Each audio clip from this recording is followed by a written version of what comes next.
बिस्मिल्लाहिर्रहमानिर्रहीम। Today's topic of the video is salivary glands of oral pathology.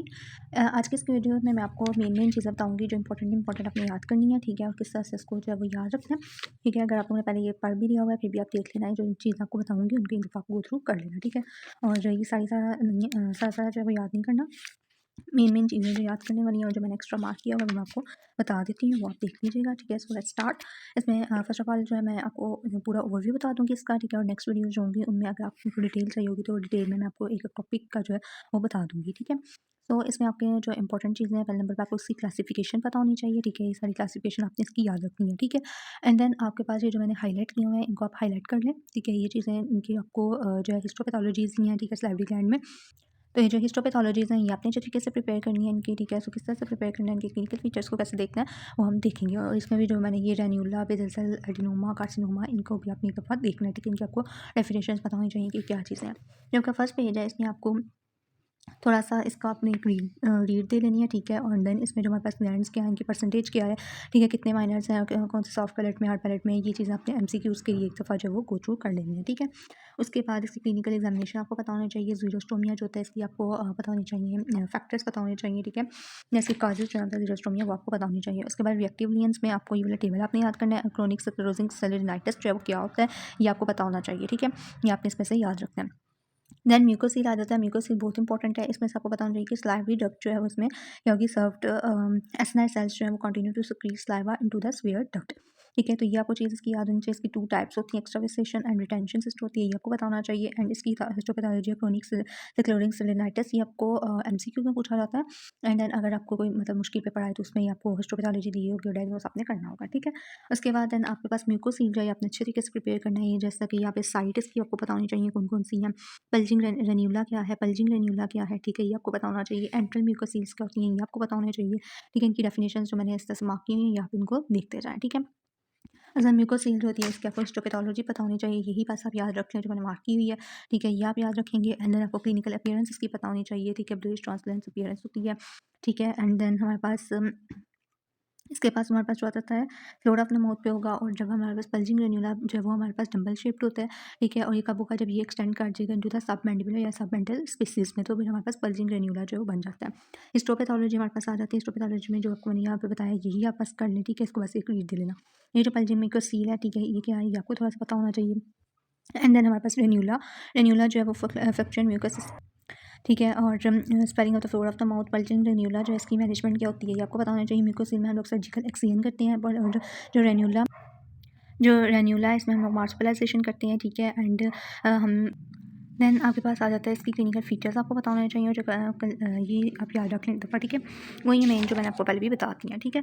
उसके बाद then हमारे पास म्यूकस रिटेंशन सिस्ट आता है। म्यूकस रिटेंशन सिस्ट जो है इसमें आप देखें तो हमारे पास स्पेलिंग होगी, card by the obstruction of the salivary gland, ये आपने एक दफ़ा पढ़ लेना है। लोअर लिप स्वेलिंग्स होती हैं। उसके बाद इसका इतना डिटेल में जो है वो आप बेशक ना भी करें क्योंकि इतना नहीं आता होता, ठीक है। इसलिए आपने जो हिस्टोपैथोलॉजी है उसको एक दफ़ा देख लेना। एंड देन बाकी ये हमारे पास ट्यूमरस रिटेंशन होता है, इसको एक दफ़ा बस देख लें, ठीक है। ये चीज़ इसकी देख लें आप। उसके बाद देन आपके पास आ जाता है ये एक रीड बस ले लेना। लेकिन जो मोस्ट इंपॉर्टेंट है वो हमारे पास सेलुलिथियसिस आ जाता है। सेलुलिथियसिस सब मैंडिबुलर स्वेलिंग होती है मील टाइम पे। इसका मेन फीचर्स मील टाइम जो है वो लिखा होगा और स्टोन्स होंगे, आपको पता चल जाएगा, ठीक है। डक्ट की ब्लॉकेज हुई होती है। और जो स्लाइवरी रिटेंशन विद डक्टल डायलेशंस, ठीक है। स्लाइवरी स्टोन्स जो है एसोसिएटेड होते हैं विद हाइपरकैलेसीमिया, ठीक है। Microliths expelled easily into the saliva, ये एमसीक्यू के पॉइंट्स हैं, ये आपने देख लेने हैं इस तरह से। उसके बाद देन आपको क्लिनिकल फीचर इसके बहुत अच्छे से याद होने चाहिए, ठीक है। इसकी साइट क्या है, एज क्या है, इफेक्ट किसको करते हैं ये आपने देख लेना है। सिम्प्टोमेटिक होती है, एसिम्प्टोमेटिक होती है, ठीक है। एसिम्प्टोमेटिक होगी तो उसमें हमारे पास क्या चीफ कंप्लेंट्स होंगी, और अगर हमारे पास सिम्प्टोमेटिक है तो उसमें क्या चीज़ होंगी। जो मैंने लाइन्स अंडरलाइन की हैं ये आप कर लेना क्योंकि मैं अगर एक चीज़ बताने लगी वीडियो लंबी हो जाएगी, ठीक है। सो ये मैं आपको अलग से वीडियो में जो है वो डिटेल बता दूँगी। अभी फिलहाल मैं आपको बता रही हूँ कि आपने कौन कौन से पॉइंट्स जो है वो देखने हैं, ठीक है। उसके बाद सबमैंडिबुलर डक्ट्स स्टोन्स हैं तो उसको हम लोग किस तरह से देखते हैं, पैनोरामिक रेडियोग्राफ से देखते हैं। ये आपको एमसीक्यू आता होता है, ठीक है। जो पेरोटिड स्टोन्स होते हैं उनको हम लोग जो वो पैनोरामिक फिल्म से भी देखा जाता है उनको, ठीक है। इसमें हमारे पास और सेलोग्राफी, ठीक है, ये भी इंडिकेटेड होती है, ठीक है, आपने देख लेना इसको। उसके बाद जो मेन ये एमसीक्यूज आता होता है सबमैंडिबुलर वाला। उसके बाद रिकवरी एंड जो मैंने अंडरलाइन किया हुआ है, ठीक है, मार्क किया हुआ है, ये चीज़ आप देख लें। एंड देन ये वाला टेबल जो है ये भी आपने कोशिश करनी है कि इसको याद रख लें, इंसिडेंस रेट वाला। एंड देन आपके पास यहाँ पे मार्क कर लेना है। उसके बाद इसकी हिस्टोपैथोलॉजी जो है हमारे पास सेलुलिथियसिस की, ये मैंने यहाँ पे लिखी है और ये भी आपने याद रखना है कि ओवल स्टोन होते हैं इन द वार्थन डक्ट में, ठीक है। एंड देन हमारे पास सबमैंडिबुलर स्लाइवरी ग्लैंड में ओवल स्टोन्स होंगे, ठीक है। और पेनोटोमिक हम इसी को देखते हैं। और वैसे सेलुलिथियसिस जो है इसकी अपनी हिस्टोपैथोलॉजी ये वाली से याद कर लेनी है, ठीक है। इसको अपन मार्क कर लें, ठीक है, और अपनी बुक पे लिख लें इसको, ठीक है। उसके बाद देन आपके पास आ जाता है इसकी complicated by the retrograde acute bacterial sialadenitis से जो है कॉम्प्लिकेट होते हैं। ये आपको बताना चाहिए। इसकी ट्रीटमेंट में हम लोग क्या करते हैं कि मेजर डक्ट ऑरिफाइस सेलोडेनेक्टोमी करते हैं, सर्जिकल एक्सिजन करते हैं, ठीक है। उसके बाद क्रोनिक इनका टेबल जो है ये आपने याद रख लेना है बस। उसके बाद मेजर काजेस क्या होती हैं ये आपको बताना चाहिए। मेन जो है हमारा इसका है रेडिएशन थेरेपी है। उसके बाद जीरोस्टोमिया मिकोसाइटिस कैंडिडियासिस जो है ये भी हो सकता है, आपने देख लेना। उसके बाद हिस्टोपैथोलॉजी में जो मैंने अंडरलाइन किया हुआ है इसको बस आप नोट डाउन कर लें। देन इसकी ट्रीटमेंट जो है मिस करने की ज़रूरत नहीं है, बस एक दफ़ा इसको रीड दे लेना, ठीक है। इसमें एक सी एन होगी आई थिंक, ठीक है। उसके बाद हमारे पास नेक्रोटाइजिंग सेल मेटाप्लेसिया, ये हमारे पास सॉफ्ट पैलेट में, ये हमारे पास पैलेटल एरिया में होता है, ठीक है। Hard palate and soft palate जो है वहाँ पे जंक्शन पे लोकेटेड होता है, ये चीज़ आपको बतानी चाहिए। उसके बाद ये जो मैंने अंडरलाइन की हुई है चीज़ें ये आप देख लें, ठीक है। उसके बाद इसका इसकी आ सकती हैं। उसके बाद डीप अल्सर्स होते हैं आपका पैलेट, और इसकी जो ये हमारे पास ठीक हो गया। उसके बाद ये नेक्रोटाइजिंग सेल मेटाप्लेसिया जो इसके अपने बॉक्स जो है ये भी देख लेना। एंड देन इसकी हिस्टोपैथोलॉजी में अपनी ये चीज़ इसकी देख लेनी है जो ये लिखी हुई है। उसके बाद इसकी ट्रीटमेंट पढ़ लें। उसके बाद इन्फेक्शंस आ जाते हैं। इन्फेक्शंस में भी आपको जो है मम्स वगैरह जो लिखे हुए हैं ये आप ओएम से भी याद कर सकते हैं। अगर आपने इसको जो है वहाँ से जीएम से किया वहाँ से भी कर सकते हैं, ठीक है। कोशिश करें कि वहाँ से करके एक दफ़ा यहाँ से रिवाइज कर लें, या मतलब रीड दे लें, अगर देना नहीं तो वहाँ से आप याद कर सकते हैं, ठीक है। इसके बाद हिस्टोपैथोलॉजीज जो है वो आपने देख लेनी है मम्स की, ठीक है, क्या होती हैं। उसके बाद बैक्टीरियल सेलेनाइटिस ये भी आप सर्जरी वाला या फिर आप जो जीएम वाला है वो आप कर सकते हैं, ठीक है। एंटीबायोटिक हमने देनी होती है। उसके बाद इम्यून मीडिएटर आ जाते हैं। इम्यून मीडिएटर जो है इसमें हमारे पास कौन कौन से आते हैं ये आपको पता होना चाहिए। इनके इफेक्ट्स क्या हैं ये चीज़ आपको पता होनी चाहिए। उसके बाद लिम्फो एपिथेलियल सेरेनाइटिस क्या है, प्रोटीग्लैंड्स में होता है, ठीक है। और डेंस इन्फिल्ट्रेशन होती है टी लिम्फोसाइट्स की, ठीक है। रिप्लेस द एसिनाइड सेल्स, इसमें हमारे पास जो हीर फोर्डेड सिंड्रोम है ये अपने इसका क्लिनिकल फीचर जो है वो याद रखना है, ठीक है। सबको डायग्नोस होगा, ठीक है। उसके बाद हमारे पास शोगन सिंड्रोम मोस्ट इंपॉर्टेंट है, आपने तकरीबन सारा इस तरह से करना है। यहाँ से भी आप इसको कर सकते हैं, ओएम से किया वहाँ से भी कर लें, यहाँ से करना है यहाँ से करना है, यहाँ पे वैसे ईजी लिखा हुआ है, ठीक है। इसका बॉक्स आपने अच्छे से याद करना है।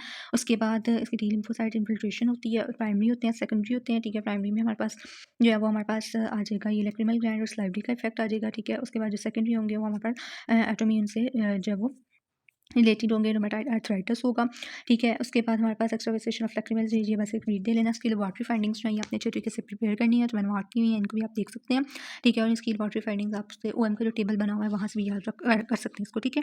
उसके बाद सीटी स्कैन वगैरह आ जाता है, एमआरआई आ जाता है, ठीक है। जो मैंने अंडरलाइन किए हैं यहाँ भी आप अंडरलाइन कर लें, ठीक है। इनको बस याद कर लें। उसके बाद हिस्टोपैथोलॉजी में ये जो destruction and loss of the acinar units आ जाते हैं, ठीक है। उसके बाद देन हमारे पास इसमें एपिथेलियल आइलैंड्स होते हैं, ठीक है। माइनर में हमारे पास बीएलएल होता है, मेजर में हमारे पास लिम्फोसाइट इन्फिल्ट्रेशन की आपने चीज़ की याद रख लेनी है, ये भी चीज़ आप याद रख सकते हैं, ठीक है। ये हमारे पास हो गया। उसके बाद देन आपके पास लाइवरी ग्लैंड्स, इसके जो ये वाला टेबल है ये आपने अच्छे तरीके से याद करना है ट्यूमर्स में।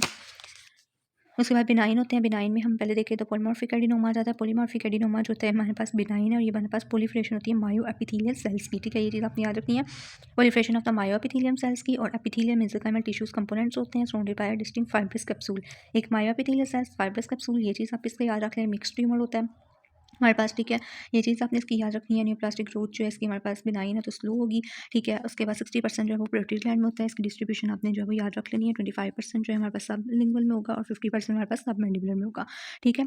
उसके बाद हमारे पास क्लिनिकल फीचर्स के इंपॉर्टेंट है। मेजर स्लाइवरी ग्लैंड्स में क्या किधर होंगे, माइनर स्लाइवरी ग्लैंड में किधर होगा, पैलेटल एरिया में भी जो है वो अल्सरेटेड हो सकते हैं, ठीक है। तो ये चीज़ आपने इसकी याद रखनी है। उसके बाद देन आपके पास आ जाता है एमआरआई वगैरह जो है वो हम इसमें करते हैं। हिस्टोपैथोलॉजी जो है उसकी इंपॉर्टेंट है, ठीक है। इसमें आपने याद रखने हैं हमारे पास के फाइब्रस कैप्सूल होता है, ठीक है। मल्टी नोड्यूलर, ठीक है। मल्टीफोकल लीजन्स होती हैं। दैन हमारे पास 2 डोमिनेंट पैटर्न्स है इसके, एक डक्टल पैटर्न, एक मायोएपिथेलियल पैटर्न। डक्टल पैटर्न में ये होगा, मायोएपिथेलियल पैटर्न में ये चीज़ जो है पॉइंट्स अपने याद रख लेना है। उसके बाद हमारे पास आ जाता है कि अगर ये इसकी मेलिग्नेंट ट्रांसफॉर्मेशन हो जाती है तो देन हम इसको क्या कहते हैं, कार्सिनोमा एक्स पॉलीमॉर्फिक एडिनोमा कहते हैं, ठीक है। कार्सिनोमा एक्स पॉलीमॉर्फिक एडिनोमा कहते हैं। इसकी ट्रीटमेंट में हमारे पास लोब जो होता है लोबेक्टोमी करते हैं या फिर सेलो एडेनेक्टोमी करते हैं, ठीक है। उसके बाद मोनोमॉर्फिक